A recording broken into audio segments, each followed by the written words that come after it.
Hello everyone, Carlos here. So in today's video, we're going to be talking about DNS query tracking with Sysmon. Now, Sysmon allows me to capture DNS queries that have been performed through its APIs. What do I mean? That if an attacker brings his own stack for DNS resolution, you will not be able to capture that traffic. Now I'm going to be honest. A lot of times we're going to see over there in the Twitterverse and the Twitter cyber ninjas say, oh, you got to log DNS, you got to capture all. It's a lot of traffic. So only a handful of organizations have the storage to maintain quite a bit number of records specifically for DNS queries. So this is one where if you ask me, I would probably set it up for servers. I would avoid it on client machines unless I have a very homogeneous environment where all of the machines are configured the same way and all of the machines have the same software and configuration. And I'm controlling access to the internet. I've seen in some banks and payment processors where only VDI hosts have access to the internet, but the internal machines do not, and every DNS query is internal, something like that, then I would say yes, deploy it to the client machines. But outside of those very, very, very niche scenarios, I would say there are better enterprise solutions for a customer that may implement this. So let's take a look at the configurations right now. So here on this machine, I have a very simple configuration where I've set it up. So I'm going to capture all because I want to show you the fields of the records themselves. I made a typo here. Instead of D, I typed C, so it's CND client. I'm going to go here in PowerShell.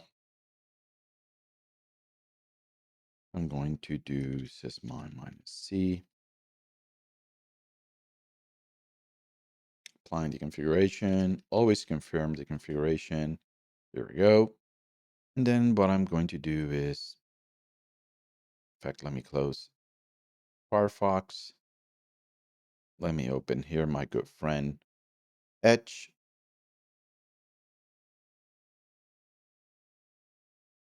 Now let's look at the records that we got.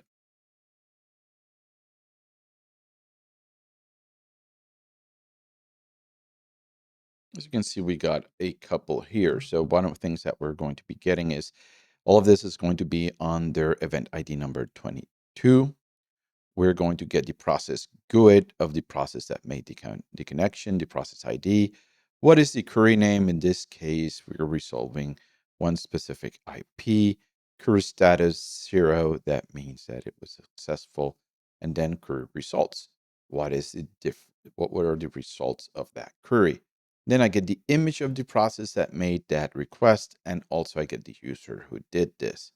Here you can see multiple examples just by opening a single window. Yeah, we got quite a bit. And one of the things that is going to happen, some of this stuff is going to be, for example, Akamai. So we're hitting CDNs, we're hitting multiple ad companies, we're hitting Microsoft Smart Screen, we're hitting quite a bit of different records. And this is going to be constant in my host. And this is one of the reasons that I mentioned. This is something that you can do for servers very easily. You got to be careful that you actually purge some of that information and you have very good excludes. So you're excluding, for example, Microsoft and addresses for other machines. So that way you're only capturing any outlier that it goes there, because with servers, we have a better control. Now, when it comes to client machines, that's when, yeah, we got to go with an enterprise solution. That is a place where I would actually wouldn't recommend Sysmon itself. Now, if you're going to implement this, Sysmon Modular has a very nice collection of excludes. Swift's on security also has a nice collection of excludes. So let's take a look at what Sysmon Modular has to offer. So here in Sysmon Modular, I have already exclude for browser updates, CDN networks.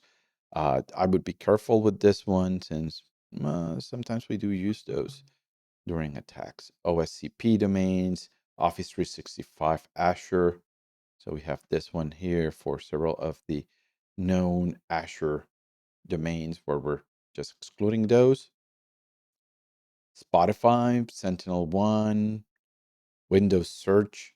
So as you can see, there's going to be some very basic excludes here that we can start, but there's going to be a ton more in a production environment. And that actually limits us not in terms of capability, but instead in terms of resources. How much space do I have to save this? If I have a lot of space available to me, go for it. If you don't, I would recommend another solution. As always, it's a balancing act. But I will leave that balancing act scenario for you guys to run with in tabletop. So I hope that you found this information useful. And as always, I'll see you in the next video.